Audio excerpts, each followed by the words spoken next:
ప్రియ సహోదరి సహోదరులారా, తెరేసా అవిలాపురి తెరేసమ్మ గారి ప్రతిపాదించినటువంటి ఈ 9 అంతస్తుల అంతర్గత కోటాలో 2వ అంతస్తు అయినటువంటి చింతన ధ్యానము లేకపోతే మనసుతో చేసే ప్రార్థన మెడిటేషన్ అనేటువంటి ఈ ప్రార్థన రూపంలో ఎలా మనం ఒక విషయం గురించి చింతన చేయాలి అనే విషయం గురించి కొన్ని ఉదాహరణలతో నేను వివరిస్తూ ఉన్నాను.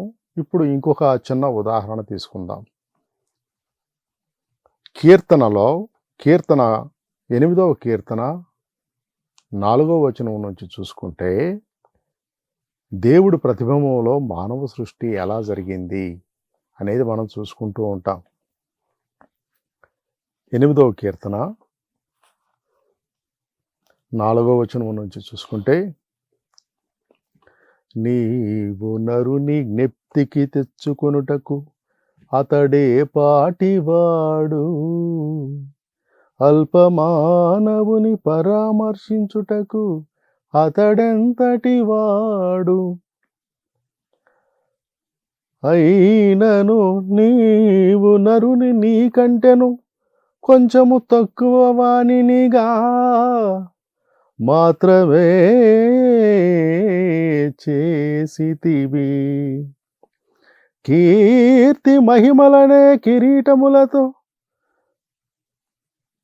అతనిని అలంకరించితివి అని మనం చదువుతూ ఉంటాం.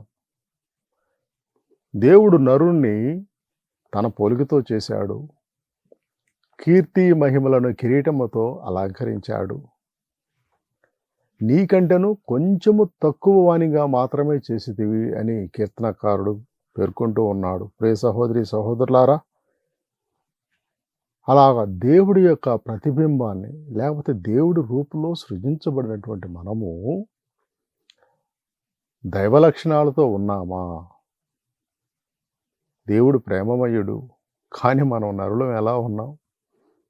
మృగవాంఛలు, స్వార్థము, ప్రేమరాహిత్యం వీటితో కొట్టుమిట్టాడి సతమతమైపోతున్నాం. నేను ఒక ఊరిలో ఫాదర్గా ఉన్నప్పుడు మా క్యాంపస్లో మా హౌస్ దగ్గర ఒక 3 కుక్కలు ఉండేవి. ఆ 3 కుక్కల్లో ఒకటి బలంగా ఉంటుంది, మిగతా 2 కుక్కలు కొంచెం బలహీనంగా ఉంటాయన్నమాట. ప్రతిరోజు సాయంత్రం భోజనం అయిన తర్వాత ఆ మిగిలిపోయినది ఏమన్నా కొంచెం ఆహార పదార్థం ఏమన్నా ఉంటే మేమేం చేస్తామంటే ఆ హౌస్ బయట ఒక 3 పళ్ళాలు పెట్టి వాటికి ఆ మిగిలిపోయినటువంటి ఆహార పదార్థాన్ని అక్కడ పెడతాం, వడ్డిస్తాం అన్నమాట. ఆ 3 కుక్కలకు వడ్డిస్తాం. అప్పుడు ఏం జరుగుతుంటే ఆ 3 కుక్కలు ఆశగా వస్తాయి. అప్పుడు అన్నిటికంటే బలమైన కుక్క ముందు అది తింటూనే మిగతా కుక్కలు తినడం చూసి 2వ కుక్క దగ్గరికి వెళ్ళి దాన్ని తరుగుతుంది, దాని పళ్ళెంలో తలకాయ పెడుతుంది. తర్వాత 3వ కుక్కను తరుగుతుంది, దాని పళ్ళెంలో తలకాయ పెడుతుంది. అంటే ఆ 3 పళ్ళాల్లో తనే తింటూ ఉంటుంది. ఏదైనా కుక్క దరి చేరితే గాండ్రిస్తూ అరుస్తూ వాటిని తరిమేస్తుంది. అది ఇంక దాని తృప్తి తీరా దాని ఆకలి తీరిన తర్వాత అది వెళ్ళిపోతుంది. పాపం ఆ మిగిలిన మెతుకుల కోసం మిగతా 2 కుక్కలు వచ్చి బిక్కుబిక్కుమంటూ వచ్చి తింటాయన్నమాట. అది చూసి మనిషి నైజం కూడా దాదాపు ఇంతే ఉంది కదా అని నాకు అనిపిస్తూ ఉండేది. ఇప్పుడు ఆ కుక్క ఎలాగైతే పేరాశ కలిగిన కుక్కో, ఈ విధంగా మానవులు కూడా ఎంతో పేరాశని కలిగి ఉన్నారు. ఈ కాలంలో వ్యాపారస్తులు ఉన్నారు కదండి. వ్యాపారస్తులు అంటే ఒక వర్గానికి చెందిన వాళ్ళు కాదు, ఏ వర్గానికి చెందిన వాళ్ళు అయినా కానీ వాళ్ళ యొక్క దృష్టి ఎలా ఉంటుందంటే ఎక్కడైతే ధనం ఉందో, ఎక్కడైతే డబ్బు ఉంటుందో ఎక్కడైతే లాభం ఉంటుందో పోయి అక్కడ తిష్ట వేస్తారు, ఆ రంగంలో ప్రవేశిస్తారు. దోచుకున్నోడికి దోచుకున్నంత కొల్లగొట్టడం అన్నమాట. ఉదాహరణకి వ్యాపారం. అంతకుముందు కేవలం వ్యాపారం, సరుకుల రవాణా వీటిలోనే వర్తకులు ఉండేవాళ్ళు. కానీ ఇప్పుడు ఎలా ఉందంటే విద్య అనేది ఒక పెద్ద వ్యాపార వస్తువు అయిపోయింది. వైద్యం అనేది పెద్ద వ్యాపార వస్తువు అయిపోయింది. విద్య అనేది ఎలా వ్యాపార వస్తువు అయిపోయింది. ఇప్పుడు ఇంటర్మీడియట్ చదువు కానీ, స్కూల్ చదువు కానీ మీరు వెళితే ఫలానా కార్పొరేట్ స్కూలే చాలా గొప్ప, వాడు ఎన్ని లక్షలు బొక్కితే అంత గొప్ప స్కూల్, అంత పెద్ద స్కూల్ అని గంగ వెరులెత్తున్నట్టు ఈ యొక్క తల్లిదండ్రులంతా కూడా ఆ కార్పొరేట్ స్కూల్స్ వెంబడై, కాలేజీలు వెంబడై పడుతూ లక్షల అప్పులు తెచ్చి వాళ్ళు మొహాన నెత్తిన కుమ్మరిస్తూ ఉన్నారు. వాళ్ళు అన్ని కోట్ల లాభం గడించినా కానీ కనీస వసతులు పిల్లలకు సమకూరుస్తున్నారా అంటే అది లేదు. అలా కాకుండా వాళ్ళు స్వార్థమే పరమావధిగా, ధనార్జనే పరమావధిగా విద్య అనే దాన్ని గొప్ప విషయాన్ని వ్యాపార వస్తువుగా మార్చుకున్నారు. ఇంకా చూడండి వైద్యము. ఈనాడు ఎవరికైనా అనారోగ్యంగా ఉంటే ప్రభుత్వ ఆసుపత్రికి వెళ్ళేవాళ్ళు అతి తక్కువ మంది అయిపోయారు. అందరూ కూడా ప్రైవేట్ ఆసుపత్రులు పరిగెడుతూ ఉన్నారు. అది కార్పొరేట్ అయిపోయింది.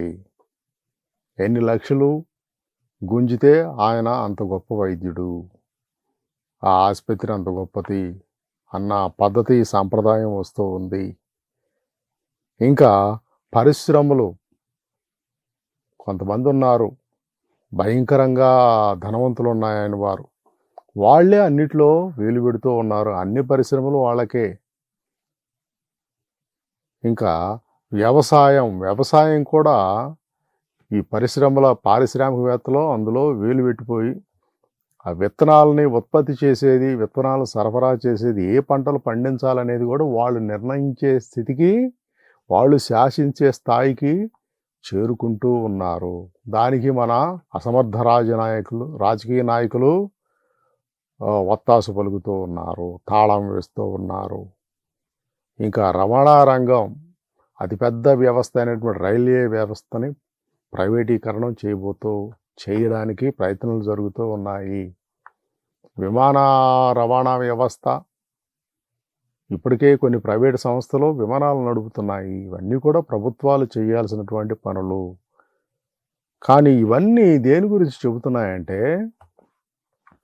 మానవుడి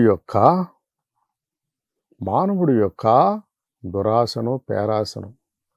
లోకమంతా సంపాదించుకొని ఆత్మని కోల్పోయిన ఏమి లాభం అని ప్రభువు చెప్పిన వాక్కు మార్కు సువార్త 8:36 ఈ విధంగా ఇన్ని ఆలోచనలకు, ఇన్ని చింతనలకు దారి తీయవచ్చు. అప్పుడు నీకు ఒక రకమైనటువంటి రోత పుట్టవచ్చు. ఈ లోక సంపదలు, వ్యామోహాలు, జీవించడానికి అవసరమైనటువంటి వస్తువులను సమకూర్చుకొని మిగతా విషయం ఆధ్యాత్మిక చింతనలో గడిపినప్పుడు అందులో వచ్చే అర్థం, పరమార్థం, సంతృప్తి వేరుగా ఉంటుంది. ప్రియ సహోదరి సహోదరులారా, ఈ విధంగా అవిలాపురి తెరేసమ్మ గారు ఈ 2వ అంతస్తు అయినటువంటి మెడిటేషన్ లేకపోతే చింతన, ధ్యానం, మనసుతో చేసే ప్రార్థన అనే అంతస్తు దాటిన తర్వాత 3వ అంతస్తులోకి ప్రవేశిస్తారు ప్రార్థనలో. అదేమిటంటే ప్రభావవంతమైన ప్రార్థన అంటారు. ప్రభావవంతమైన ప్రార్థన అంటే అఫెక్టివ్ ప్రేయర్ అని చెప్పుకోవచ్చు. అఫెక్టివ్ ప్రేయర్ అనేది ఏ విధంగా ఉంటుందంటే అది నిన్ను తీవ్రంగా ప్రభావితం చేస్తుంది. ప్రభావవంతమైన ప్రార్థన అంటారు. అంటే ఇందులో దేవుడి యొక్క కార్యం బలంగా ఉంటుంది. నువ్వు చేసే ప్రార్థన కంటే కూడా, నువ్వు చేసేటటువంటి చింతన కంటే కూడా దేవుడి యొక్క కార్యం బాగా బలంగా ఉంటుంది. అతీంద్రియ విషయాలు, కొన్ని సూపర్ న్యాచురల్ విషయాలు, అతీంద్రియ విషయాలు కొంచెం సులభగ్రాహ్యం అవుతాయి నీకు. అర్థం కాని విషయాలు అర్థమవుతాయి. క్రమేణా ఈ ప్రార్థనలో ఒక రకమైనటువంటి పారవస్యం భక్తుడికి కలుగుతుంది. పారవస్యం అంటే ఎక్స్టసీ అంటారు ఆంగ్లంలో. ఎక్ అంటే బయట, స్టసీ అంటే స్టాండ్, టు స్టాండ్ అంటే నీలో నుంచి నువ్వు బయట ఉండి నిలబడటము ఎక్స్టసీ అంటారు, పారవస్యము. ఈ పారవస్యం ఈ ప్రార్థనలో ఒక రకమైనటువంటి పారవస్యము మరియు మార్మిక అనుభూతి, మిస్టికల్ ఎక్స్పీరియన్స్, మార్మిక అనుభూతి కలుగుతుంది అని మనం చూసుకోవచ్చు. ఈ 3వ అంతస్తులో ఈ ప్రభావవంతమైన ప్రార్థనలో, అఫెక్టివ్ ప్రేయర్లో ఉదాహరణకు చూసుకుంటే ఇన్యాసి వారు తన యొక్క ఆటోబయోగ్రఫీ అంటే తన స్వజీవిత చరిత్ర అనే గ్రంథంలో త్రియేక దేవుని గురించినటువంటి మర్మము తనకు సులభగ్రాహ్యమయ్యింది, తనకు అర్థమైంది. నేను బయటికి చెప్పలేకపోయినా దేవుడు నాకు అర్థమయ్యేటట్లు చేశాడు అని ఇగ్నేషియస్ గారు, ఇన్యాసి వారు చెప్పుకున్నారు.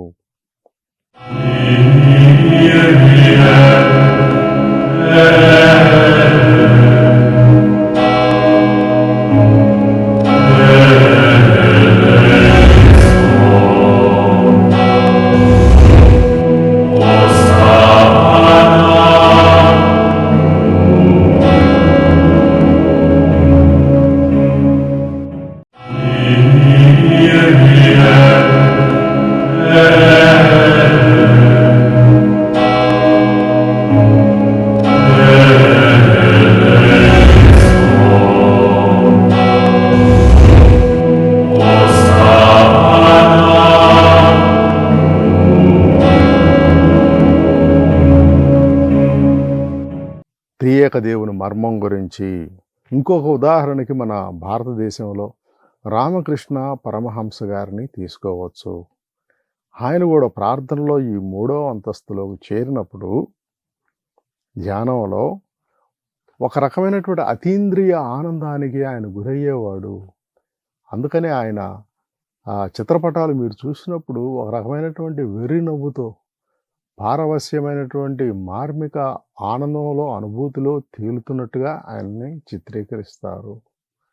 అందువల్ల ఆయన అన్ని మతాలకు అతీతుడిగా ఉండిపోయాడు అన్నట్లుగా చెబుతూ ఉంటారు రామకృష్ణ పరమహంస.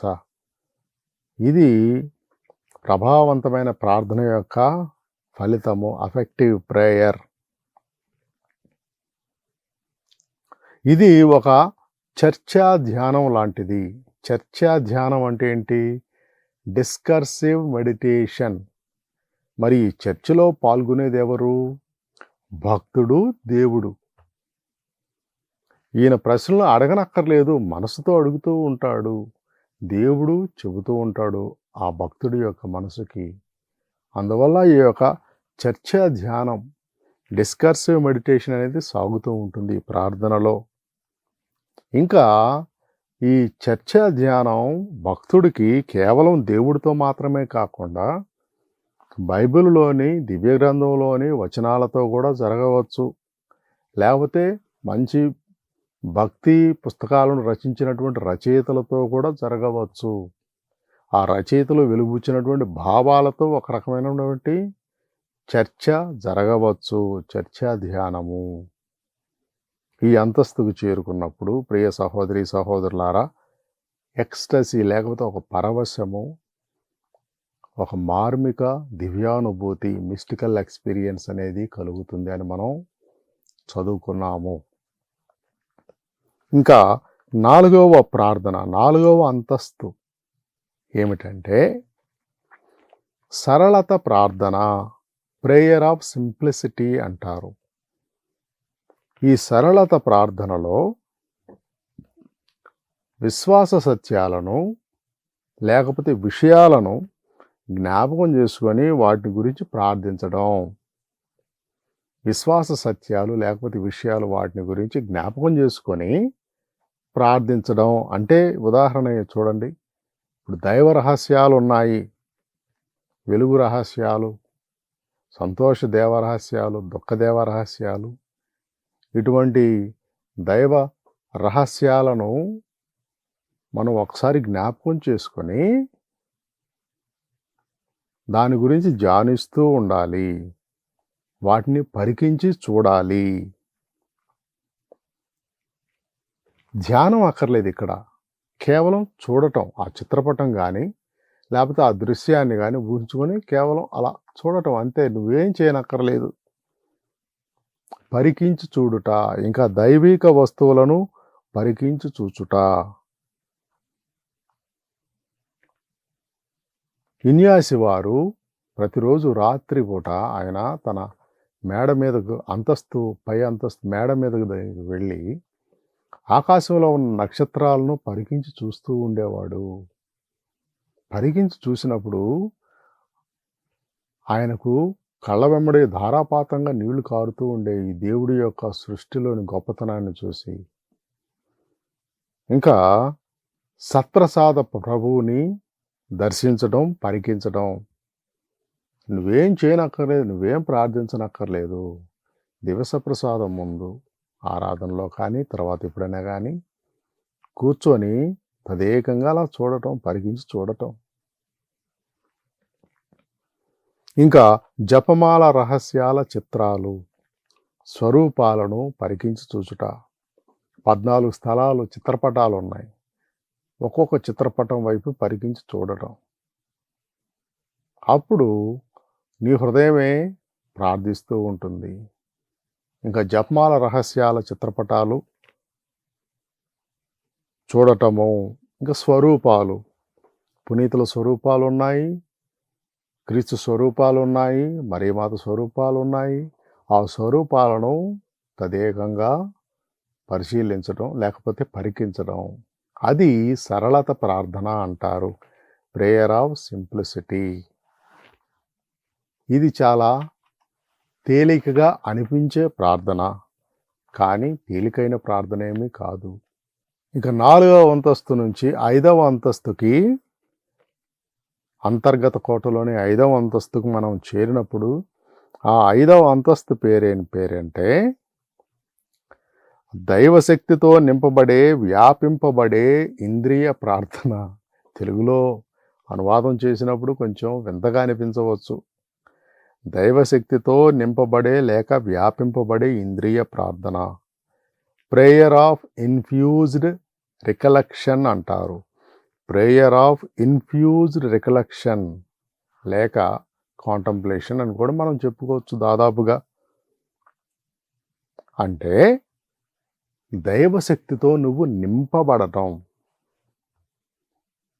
ఒక ధూపాన్ని కానీ మనం వేసినప్పుడు ఏమవుతుందండి, ధూపాన్ని వేసినప్పుడు ఒక స్వరూపానికి కానీ లేకపోతే ఏదన్నా పూజా కార్యక్రమంలో కానీ ధూపాన్ని వేసినప్పుడు ఆ స్వరూపం ధూపంతో ఆవరించబడి ఉంటుంది.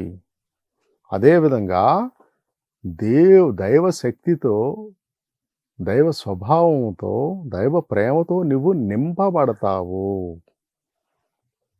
అదే దైవశక్తితో నింపబడే, వ్యాపింపబడే ఇంద్రియ ప్రార్థన అంటారు. ఉదాహరణకు అంతర్గతంగా యేసు నీ వైపు చూస్తూ ఉన్నాడు, యేసు ప్రభు నీ వైపు చూస్తూ ఉన్నాడు, నువ్వు కూడా ఆయన వైపు అలా చూస్తూ ఉన్నావు. ఎలా?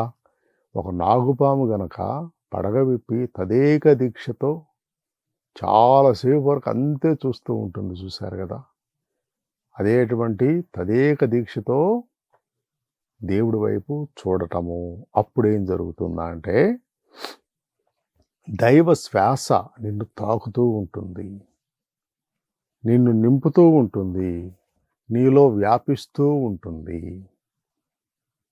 దేవుడు నీ ఆత్మ శరీరాల్లో అంతర్భాగం అవుతాడు, నిన్ను తన పవిత్ర సాన్నిధ్యంతో ముంచుతాడు. చాలామంది భక్తులు, పునీతులు కూడా ఈ అనుభూతికి లోనైనారు. మనం కూడా చాలాసార్లు ఈ అనుభూతికి వ్యక్తిగతంగా లోనైన సాదృశ్యాలు ఎన్నో ఉండి ఉండవచ్చు ప్రియ సహోదరి సహోదరులారా. అందువలన ఈ దైవశక్తితో నింపబడే వ్యాపింపబడే ఇంద్రియ ప్రార్థన మనం 5వ అంతస్తులో గమనిస్తాము. ఇప్పుడు ఈ 5వ అంతస్తు నుంచి 6వ అంతస్తుకి అంతర్గత కోటలోకి మనం ప్రవేశించినప్పుడు ఈ యొక్క అంతస్తుని నిశ్శబ్ద ప్రార్థన అంతస్తు అంటారు, లేకపోతే ప్రేయర్ ఆఫ్ క్వైట్, నిశ్శబ్ద ప్రార్థన అంతస్తు. ఇక్కడ ఒక విచిత్రమైన ప్రక్రియ మనకు జరుగుతుంది. ఏమిటంటే శరీర సహజ సామర్థ్యాలు, మన శరీర సహజ సామర్థ్యాలు ఏమిటండి?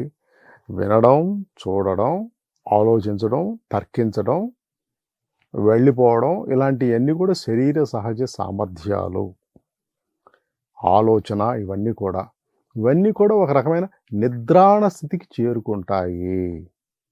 నిద్రాణ స్థితిలోకి చేరుకుంటాయి ఈ ఆలోచనలు, ఈ తర్కం, ఇవన్నీ కూడా దైవ సాన్నిధ్య మత్తులో మునిగి తేలుతూ ఉంటారు. దైవ సాన్నిధ్యపు మత్తులో మునిగి తేలడం అంటే మనం కొంతమంది బాగా పూటుగా తాగిన తాగుబోతులను జ్ఞాపకం చేసుకోవచ్చు. వాళ్ళు ఏం చేస్తారు? బాగా పూటుగా పరిమితికి మించి తాగిన వాళ్ళు ఎలా ఉంటారు? రకమైనటువంటి మత్తులో జోగాడుతూ ఉంటారు కదా. అలాంటి మత్తులో, ప్రేమ మత్తులో మునిగి జోగాడుతూ ఉన్న వారిని మనం జ్ఞాపకం చేసుకుంటాం. అలాగనే దైవ సాన్నిధ్య మత్తులో, దేవుడి మత్తులో మునిగి తేలుతూ ఉంటారన్నమాట. ఇది ఒక రకమైన ఆహా అనుభవాన్ని భక్తుడికి దయచేస్తుంది. దైవ సాన్నిధ్య అనుభవం. ఆహా, ఎంత బాగుంది!